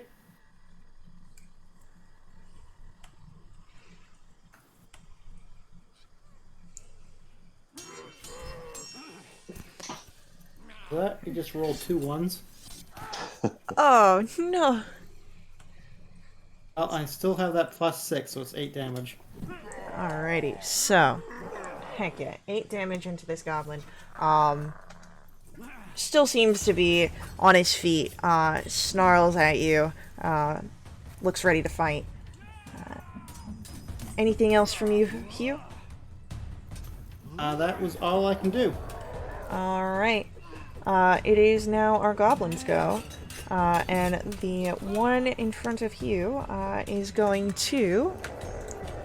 Taking his curved blade, his scimitar, he is going to try and slash at you. Okay. A 22 for Ooh. 3 points of slashing damage. Okay. And then he uses his bonus action to disengage and scurries off. Dirty goblins. Yep. As he sticks next to one of his friends, the other two pairs are going to rush forward to sort of harass both Vass and Victoria. So, Wait, sorry. Just on my last one, I should have also included my psychic damage. if you want to roll that real quick, Yeah. go for it. So that was also a 1. Oh, Oh no! man. Oh, no. So, Vass, you have 2 goblins that rush over to you. That is a 23. Yeah, that hits. That's 7 points of slashing damage. The second attack misses with a 9. Victoria. First attack is a 20. Oh yeah, that hits. That'll be 3 points of slashing damage. Second attack against you is another 20. So, alright, yeah, that 20 still hits. Yeah, 20 still hits. That's 7 points from the second attack. And then, No, I'm subtracting heavy armor master. You're not. yeah, it would be on your side. All right, perfect. And then, towards Rue, the goblin that Hugh had attacked and that scurried away. The partner that he stands next to has a short bow that is going to be released towards Rue Why they pick it on the old guy? with a 13 to hit you. Yeah, that hits. And that is 5 points of piercing damage as the arrow sinks into your shoulder. No. The hobgoblin is going to take the dodge action as he now sees that you guys have entered onto the battlefield and is perhaps maybe a little more concerned than he was before as he watches the field as it shifts. And Rue, we come to your turn. The one that had the short bow, did you say there was another one beside them too? Yes. Alright, then Rue's going to call down the light of the moon and cast a sacred flame on the one that shot him with the bow, and have it also go for the one next to him. Alright, so our short bowman got a 22 on his save. Ooh, wow. His buddy gets a 19. Yeah, they both pass then. I assume I'm still on my horse too. If you didn't get off your horse, you can still be on your horse. I really didn't get off my comically large horse. Let's see. Do I have any bonus actions? No. Let's kind of kick the heels into the horse a little bit and back up. I don't know how far away I was because the others rushed in and Rue stayed behind. We'll say that But I'm you were imagining about 30 40 feet away. Yeah, Yeah. you're 30, 40. Yeah. Or if I was 30, I'd back up to like 40, 45 feet. Something. Easily. So, as you now are 45 feet away, Victoria, you've got Yay. 2 goblins on you. Oh my god. This is terrible. Goblins. She's gonna drop her spear and draw the long sword and slash one of these goblins. Go for it. 23 to hit Definitely hits. for 12 damage. Poof. And that's. I assume the sword still does fire damage. It does. Okay, perfect. No, it's done fire damage for the last 3 sessions. That's immediately going to stop Making now. sure. Well, I didn't know what the nature of it was, right? Yeah, no, it's still doing And then as a bonus action, she'll call out for Slavnia and take a bolstering rally for herself. Just 2 great hit points. Alright. So, you do cut down the goblin in front of you as you call that out. So that leaves just 1 on you. And,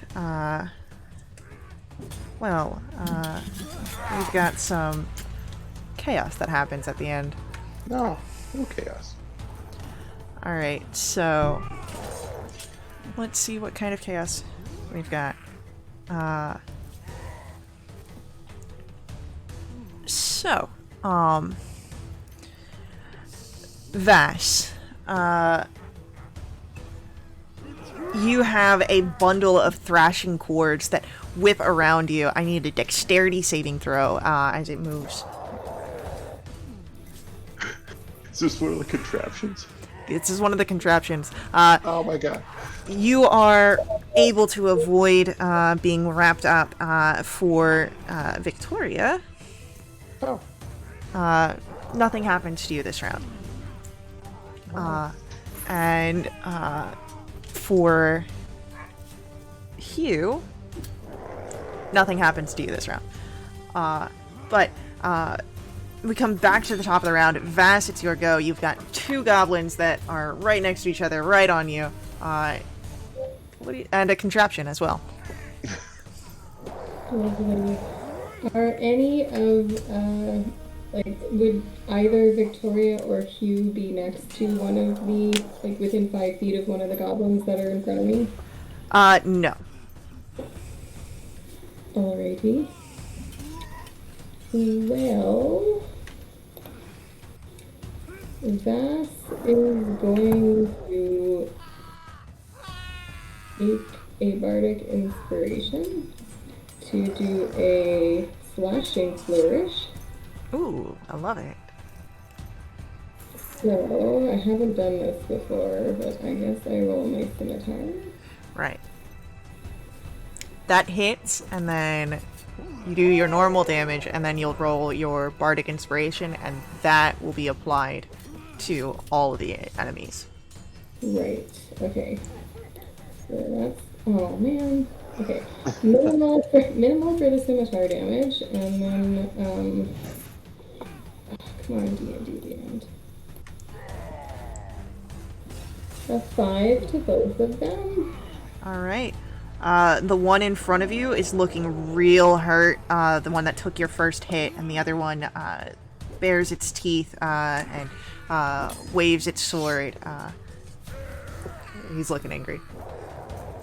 Oh, not sure if I can do this on the same turn that I did a flourish, but with my dual weapon fighting, can I still make the attempt with my left hand? If your flourish does not take your bonus action, It does not. then you can do your second. Fabulous.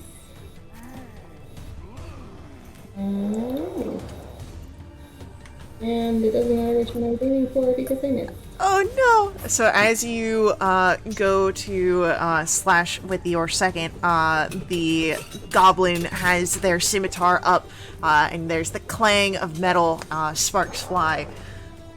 But unfortunately, your attack does not go through. Hugh, we come to your turn. The goblin that was in front of you ran away, but you see where it's at. But you do have a contraption. No, you don't have the contraption nearby you. It was Vass that had the contraption nearby. What would you like to do, Hugh, as it comes to your turn?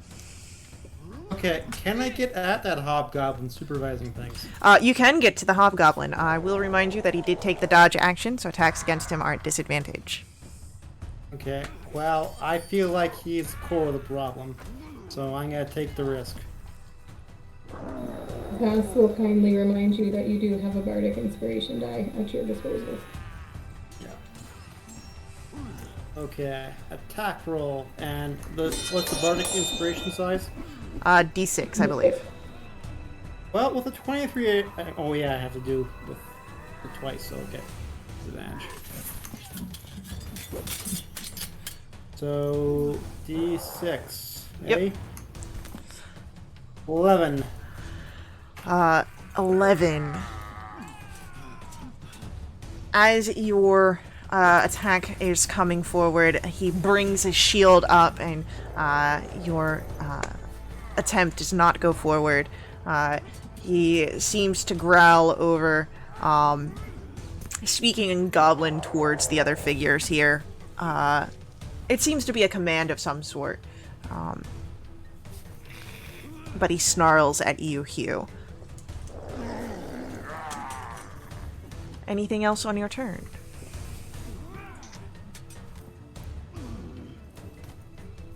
That was it. All right. Our goblins kind of looking at each other, looking at you guys, looking at their leader. They are going to. The one in front of Victoria is definitely going to disengage and scurries off towards the others, and begins to try and call them to flee, to retreat. The two in front of Vass, one is going to take a swing at you before also moving backwards. So that is a 10 to try and hit you, Vass, so you're fine. And as they move back, our hobgoblin is going to push forward and try to take a swing down on Hugh. Okay. Nope, he doesn't. That's a natural one. So, I keep hoping someone will go in a parry range so I can actually use that skill, and it almost never happens. I know. So as the blade comes down, your shield reflexes are quick and rush off the attack. Rue, it is your turn. It seems that the goblins don't want to be here anymore. But the hobgoblin is attacking you? The hobgoblin attacked you and did give a command out in Goblin, perhaps trying to keep his forces bolstered or rally or threatening them. If you don't speak Goblin, it's unsure to say. I do not speak Goblin. Do we want to let them get away? I don't know. I mean, I certainly don't want to kill people I don't have to kill. But there is that one that's attacking Hugh.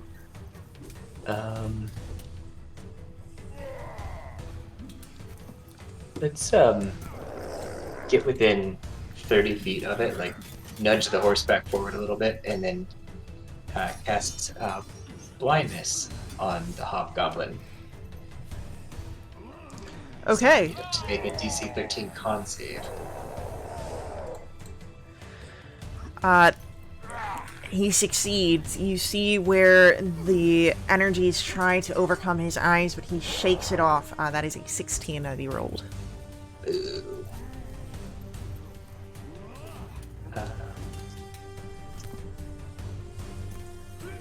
That's my turn. Okay. Victoria, what are you doing?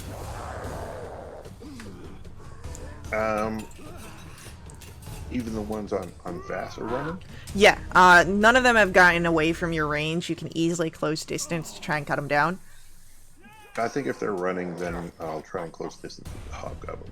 Okay, easily enough done. You've got, what, 30 feet of movement?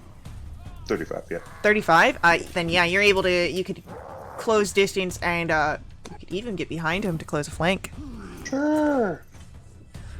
So. Alright, and then give a little smacky, slicey dicey. Alright, 20 to hit. 20 will hit. For 11 damage. As your blade comes forward, you see the spark of fire, and there is, for a moment, fear on the hobgoblin's face before it goes slack, and then drops. The goblins are beginning to run. I'm going to say that if anyone wants to try and capture one of the goblins, now would be the appropriate time. Otherwise, they do scatter.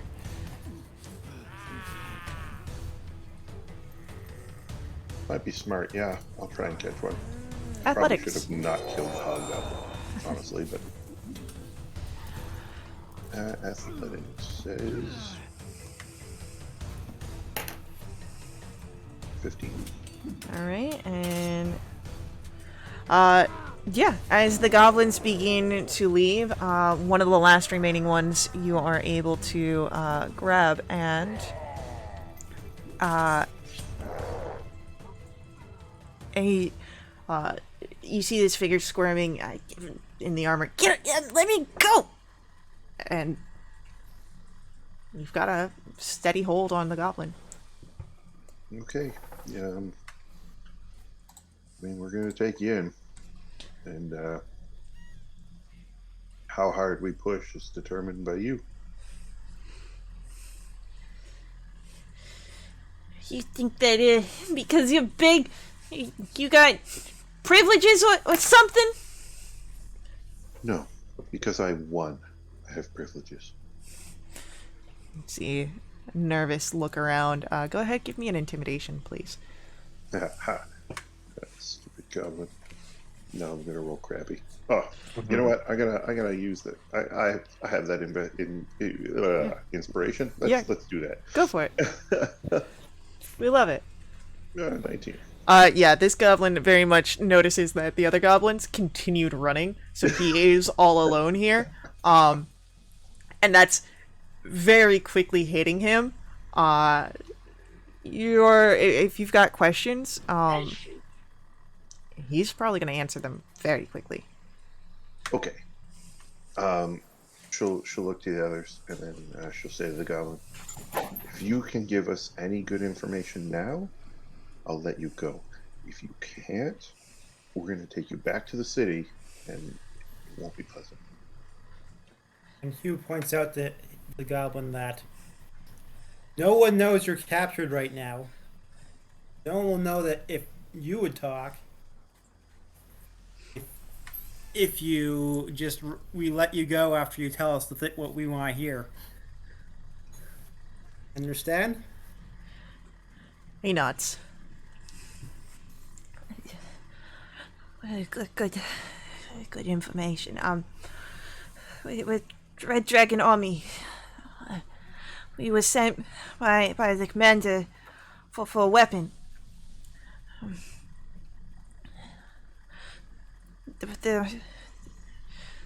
There's one.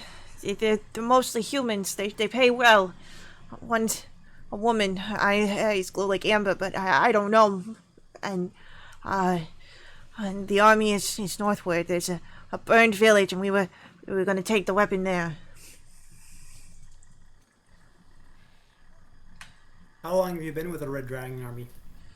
A week or so. We just joined in. Me and my cousins. They pay well. I mean, the work, it was simple. Do you know the name of this burnt village? No, I just know that it's northward and it's burned. Does the army have captives with it? Maybe. I don't really go exploring the camps. Most people, in the army, there's a lot of different people, but most people I've had, they don't take well to goblins, and so I just keep to my own. What's the name of the leader of the Red Dragon Army? I don't know the leaders. I just know that they're mostly humans, and then the one with the ember eyes. They call themselves the Red Dragon Army. Do they have dragons with them? I have not seen a dragon, but they call themselves the Red Dragon Army.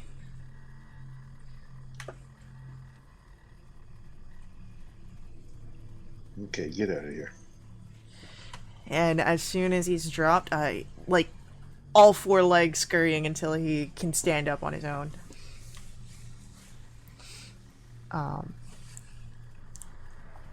As you are no longer bound to initiative, there is the aperture opens once more, and you see the gnome. All right, I'm gonna ask you 3 questions, and if I don't like any of the answers, it's gonna be a problem. Who are you? What do you want? Are you with the Dragon Army? we're messengers from Kalaman. Came to find you. No, we're not with the army. Go ahead. Persuasion checks. One from Rue, one from Victoria.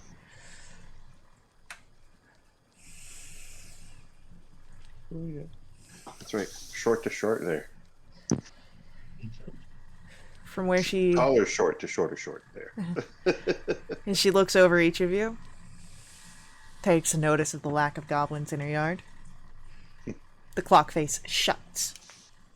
And then the door opens after a minute or so.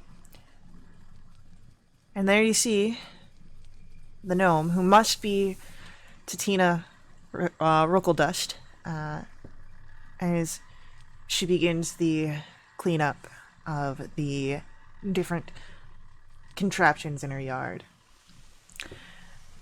And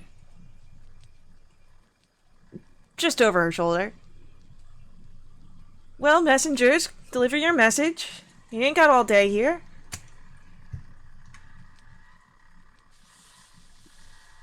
The Council of Kalaman wants you to know that they have a position open for you, and either way would welcome you into the city until these times of trouble pass.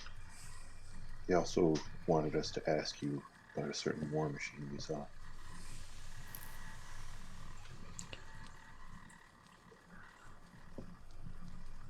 All right. What sort of war machine are you looking for? No, we're not looking for. We found it, and we just wanted more information on it. If perhaps you could give us some after we describe it to you. Yeah, I mean, I need to know what, invention we're looking for. Or, well, what invention you looked at that you're asking me about. Sure. They had it built in the shape of a dragon. Its mouth open and closed. There were things inside it operating it with levers and stuff, and it would spit. Did it actually spit fire or fireballs? Or It spit fire. it would actually spit fire out of it. Rue gestures as it would look like this and cast minor illusion to create an image of it in the ground in front of her, to the best of his knowledge. No, I know exactly what that is. A few weeks ago, there was a stranger. He came to me, red and black armor, and well, what he asked for was it was odd at the time. I've got a weed clearing device and wanted some modifications to make it look like a dragon, and that's it right there, but that's smaller. It wasn't really this size out there, right? There were creatures in. I can't make things big,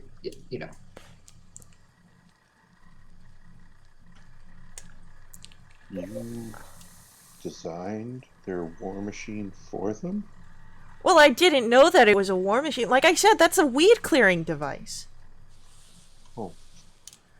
Look, he hired me to design another device. It was supposed to be picked up today, but the goblins, the goblinoids, they showed up, wanted me to turn over the weapons, and seeing that now what I've been designing has been used for malign reasons, I didn't hand over my inventions, and that's when they attacked. But we put that under the bridge. You said that Kalaman wanted me as an advisor? Yes. Concerning strange machines that the Yeah, I can may definitely have, do and that. Possibly their own machines. Yeah. Well, I mean, through invention, the world becomes more interesting, and then, we always progress forward, and I can definitely do this. I'm ready to go, and you guys... Oh, before we go, I do need to grab my invention. Yeah, we can help carry some of your stuff. We can load up the horses. While we were chatting, can Vass do an insight check on her? Sure. anything specific that you were trying to insight? Well, he doesn't really like that she designed the war machine for them and wants to know if she was actually naive enough to think that it was a weed clearing machine or if she knew what she was doing. With a 10 insight, she called it a weed clearing machine that was purchased off of her. So it was originally a weed clearing machine that, again, got the modifications, at least to what she believes, or at least what she presents that she believes.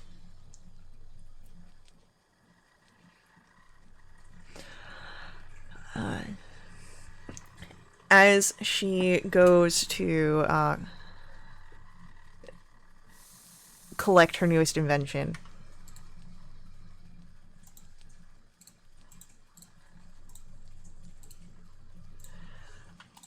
what she has are it's a pear, and she comes out of the doorway of her area after shoving all the other contraptions in. I really, it's great that things worked out the way that they did. I was supposed to design, again, they called it weapons, but it was really just an invention when I took on the order for now the Red Dragon Army. I know it is. But I got distracted, so it really, it's better that it turned out. But I did invent these instead, and she has the 2 pairs. They're called fargabs. And she'll start to show them off to you.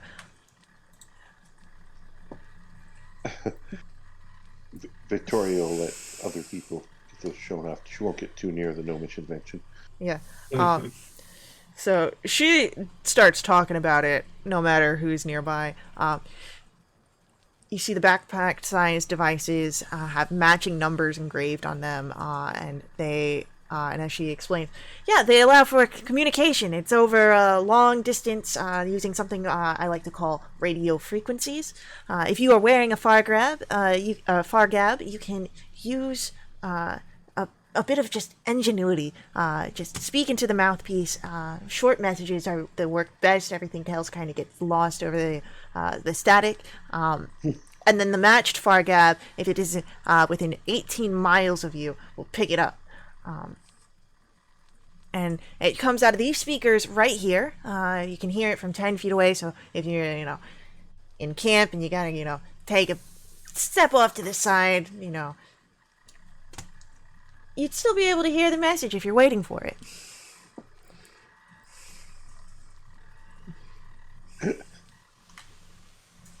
And they wanted these weapons from you? No. I made these instead of the weapons. So even if they came and I was to give them the weapons, they wouldn't have been ready. Look, you can't stop when, the juices are flowing for the creativity and the invention. You just gotta let them flow from you.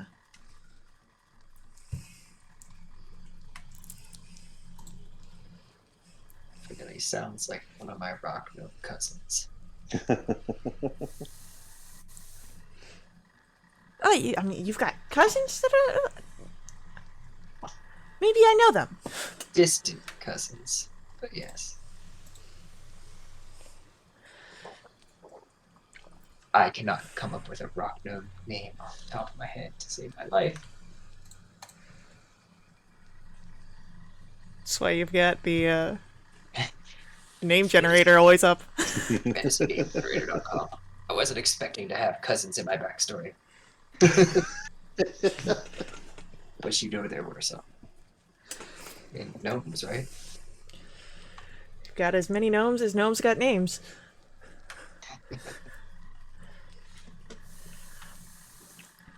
We would explain his rock gnome cousins to her. Distant rock gnome cousins. She eagerly chats along, and you guys can begin the hour's trek back to Kalaman. You'd be probably arriving there by just after nightfall. Do you ask any questions of Rookledust along the way? Anything specific? No. Maybe.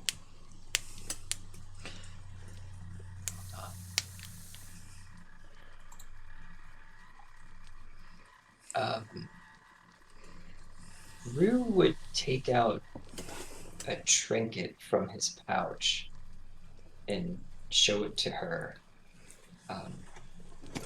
It's a tiny gnome-crafted music box that plays a song I dimly remember from my childhood. And he'd ask her if she recognizes the song at all. She, oh yeah, no, perhaps maybe your cousins aren't as distant as you think. We've got tons of these, you know. They,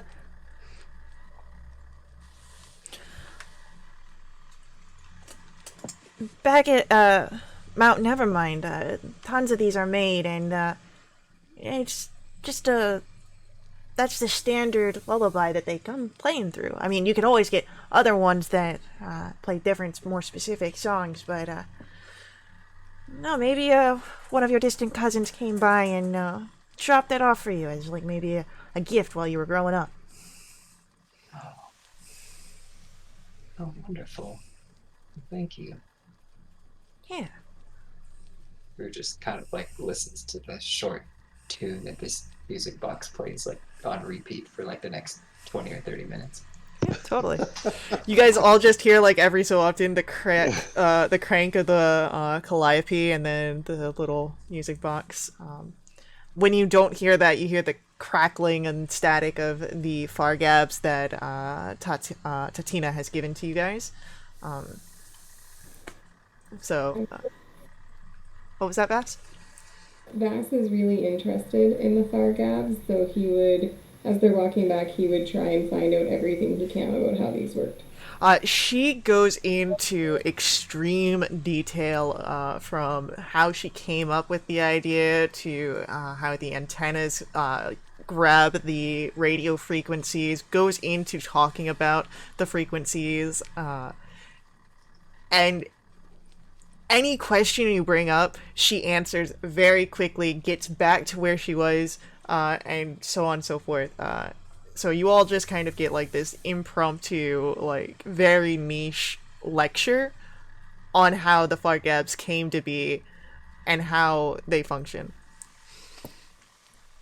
And Vass, I would say that you, with a 12, you're keeping up fairly well with the conversation. There's a few things that seem a little bit more complex and advanced to your understanding, but you get the gist of it.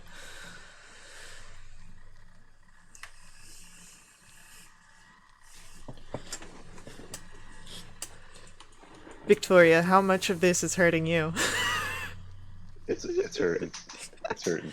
She's probably gonna have an easy time drowning it. Like, not drowning it out, but just letting it fade away. Yeah. In the background. Becomes as much of the static as the Fargabs. Yeah. So, as you return back to the city, it's uneventful. There's not much, and when you come back, it is just after, what's it called? God damn it, Science Sundown? It's just after sundown. You see that there are the city guards that are moving through and starting to light the posts for the evenings. That way, there is light for the figures that are present on the streets still. And as you are heading back to Castle Kalaman, the city leaders are there waiting. They welcome Rookledust. Waiting. They were waiting, yeah. Oh. They welcome Rookledust as their guest. She receives comfortable lodgings, and Rue has to sleep on the floor, but she gets comfortable lodgings. You all have cots. There was enough cots for you. Rue just was like, but there wasn't a room for him. Yeah, no. He took the room underneath the window, which is... It's more room than he needs, though. Yeah. And you guys are able... If there was a balcony, that cot would be out on the balcony. Oh yeah, 100%. And you guys are able to return to your own lodgings and rest after a job well done.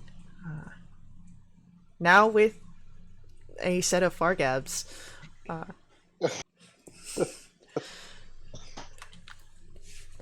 And How do these Fargabs work mechanically? mechanically, they are like sending stones. And mechanically, how will they work? How will they work after we accidentally drop them in a river? They won't. Or accidentally leave them on a log floating down the river. Yeah. But I'm giving side eye to Victoria right now.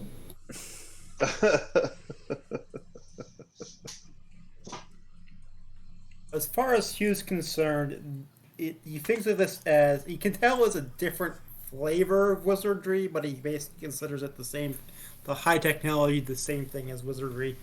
As far as he can tell, it's application of principles he doesn't understand to produce an effect. so, yeah, it for someone who's not used to the inventions of the rock gnomes, very much could be seen as wizardry, and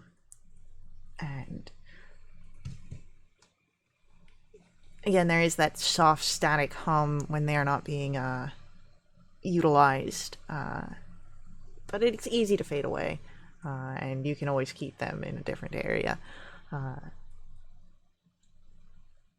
But perhaps they can be made of some use when it comes to the future of your involvement in the war efforts. But do you seek out any sort of encounters or interactions in the evening that you return from getting Rookledust? No. Okay. Did we happen to see Darrett again on the way back? Kind of curious what his assignment for the day was. You haven't seen Darrett, but you do know that Darrett has lodgings on the 3rd floor. So you could find Darrett if you would like.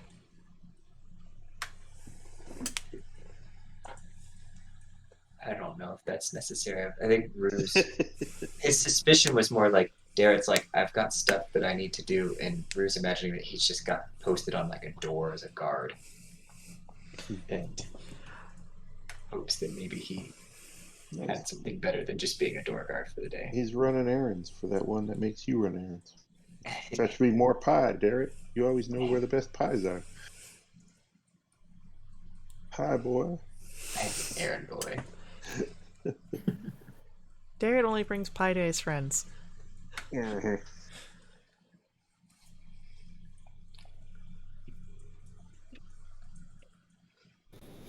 When everyone retires to their rooms, Vass is going to try and quietly attempt to recreate the lullaby from the music box with his pan flute.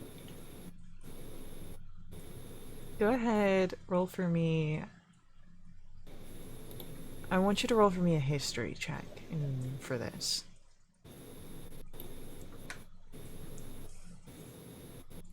You have a really good base of the lullaby. You think you've got it under, and it's down, and if you want to continue working on it to perhaps try to add your own flair, you can do that going forward, but you do an accurate recreation of just the sound that you had heard on the traveling with your pan flute.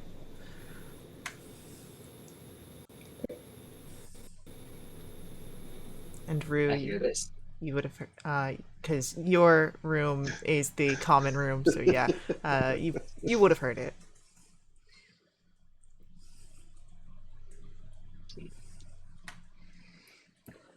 And I think with the lullaby filling the air and the night settling in, and who knows what the morning will bring, that is where our session will end. I'll see you guys in the next week for the continuation of this story, but until then, thank you to our players for playing. Thank you to our viewers for viewing. I hope you guys enjoyed the story. Find out more about us by heading over to wildwitch.com. That's our website. That's WILDEWITCH.com.